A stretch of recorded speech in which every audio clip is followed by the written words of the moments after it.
Hey, I just installed a Fumoto oil valve in my Fiesta ST. I'm going to talk about it for 2 minutes and tell you all about it. So you need an F106 valve and you need an ADP 106 adapter. If you don't get the adapter, it will not fit. All right, so let me show you this real quick. This is the car. The purpose of this valve is to make oil changes easy. So basically you take out your stock valve, your stock plug.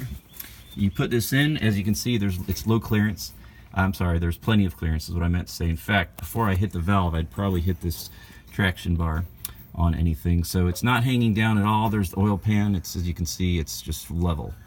So no problem there. And the way this works is you take your stock plug out and then you just screw this in, and this is the valve itself right here.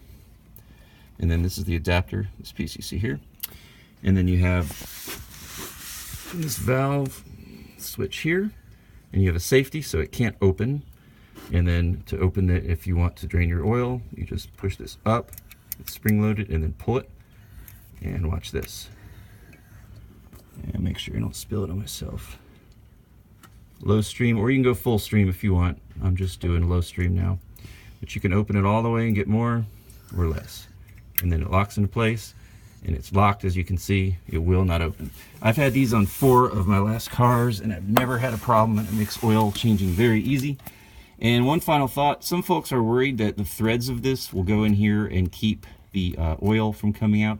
Actually, the threads of this valve and adapter are half. They're only 1 centimeter. The threads of the stock oil plug are actually 2 centimeters.